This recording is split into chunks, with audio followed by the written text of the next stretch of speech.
2047 पर्यंत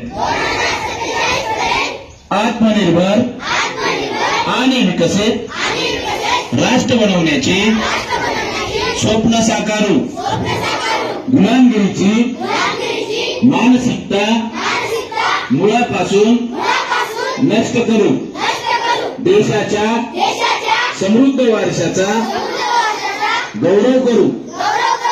देशाची एकात्मता बलशाली करू आणि देशाचे संरक्षण करण्याप्रती सन्मान बाळगू.